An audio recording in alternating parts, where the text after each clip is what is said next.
My child, I know the weight you've been carrying. It's a specific kind of heavy, the kind that makes it hard to breathe, let alone pray. I know the silence that follows when the screen goes black, and the rush of pleasure is replaced by a crushing wave of how did I end up here again? I see you in the secret sins you're terrified to name out loud. You feel like you've drifted so far that the shore isn't even visible anymore.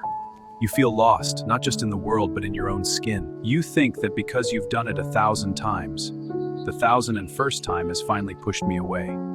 You think my grace is a battery that has finally run out of charge. But you are measuring my heart by your own human limits. I am not like man. I do not get fed up with the soul that is hurting. I want you to hear me clearly. I am not disappointed in you. I'm not standing here with a clipboard of your failures or a timer tracking how long you've been gone. I'm standing here with an open heart. I am close to the brokenhearted and save those who are crushed in spirit. You aren't lost if I still know exactly where you are. And I do. I am right here. You might be thinking, if he knew what I was doing or what I was thinking, he wouldn't want me back. My child, I was there for the doing. I was there for the thinking. I was there the moment you gave in, and I stayed. I didn't leave then, and I'm not leaving now. Religion might have told you that you have to clean yourself up before you can come to me. It told you that you have to be pure to be loved. But look at my word. I didn't call the perfect, I called the weary. I didn't go to the palaces. I went to the people caught in the very things that make you want to hide. Shame tells you to run from me. Grace tells you to run to me. Shame says, you've ruined it. Grace says, I'm making it new. When the woman was caught in the act of adultery and brought before me, the world wanted to stone her. They wanted to define her by her sin. But I looked at her with eyes of restoration. I didn't condemn her, and I don't condemn you. I am standing between you and the stones of your own regret. Come to me, all you who are weary and burdened, and I will give you rest. Notice I didn't say, come to me once you've figured it all out, or come to me once the addiction is gone. I said, come, just as you are, with the mess, the doubt, the habit you can't seem to break, and the quiet ache in your chest. Let's talk about why you go back to it. You aren't seeking sin, you are seeking connection. You are seeking to be seen, to be comforted, to be less alone. But you've been trying to satisfy a soul-level hunger with a digital shadow. When you feel that pull toward the dark, it's often your heart crying out for a peace that the world hasn't given you. Every time you fall, you are actually looking for me. You're just looking in the wrong place. I'm not angry at your hunger. I'm the one who designed you for intimacy. I just want to show you where the living water is. You were made for a love that is vast, deep, and eternal. But the enemy has twisted that hunger, trying to get you to settle for the cheap imitation. You've been drinking from broken wells that leave you thirstier than before. I am the well that never runs dry.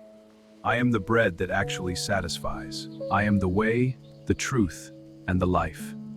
I don't want to take away your pleasure, I want to give you joy. There is a difference. Pleasure ends when the screen turns off.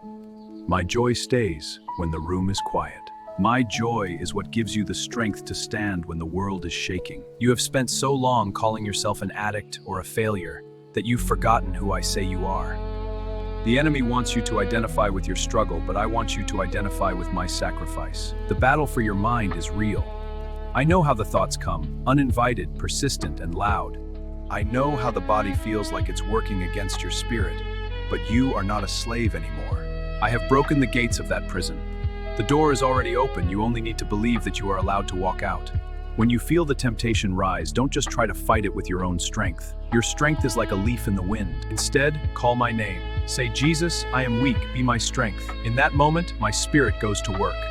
I am not looking for a perfect warrior. I am looking for a dependent child. My grace is sufficient for you, for my power is made perfect in weakness. Your weakness is the very place where my power shows up most. So don't be afraid of being weak. Be glad that I am strong. You may ask, how do I come back? In the stories of the lost sheep and the prodigal son, there is always a way home. Coming back isn't a marathon. It's a single step. It's a breath. It's the moment you stop hiding and say, Lord, I'm here and I'm messy. I am the shepherd who leaves the 99 to find the one. You are that one today. My love for you isn't a reward for your good behavior, it's a gift because you are mine. I'm not asking you to do better tomorrow. I'm asking you to let me love you today. There is no condemnation here, only grace. For I am convinced that neither death nor life, neither angels nor demons, nor anything else in all creation will be able to separate us from the love of God. Your addiction, your masturbation, your lost years, none of it has the power to outrun my mercy. It is finished. So, let the shame go. It's a ghost that doesn't belong in this house. It's a lie that says you are your mistakes. You are not a porn addict, you are my child who is currently struggling. There is a massive difference. Like the prodigal son, you can always return. Take my hand. We aren't going to look back at the dark path behind you. We're going to look at the light ahead. I have a purpose for you that your mistakes couldn't cancel. I have a crown for your head, not a stone for your heart. I love you. Not the future better version of you. You, right now, in this room, in this moment. Let's go home. If you're watching this, I want you to know that the heavy feeling you're experiencing right now isn't judgment. It's the weight of a love that won't let you go. I decree a supernatural shift in your situation. I am moving the mountains you couldn't climb.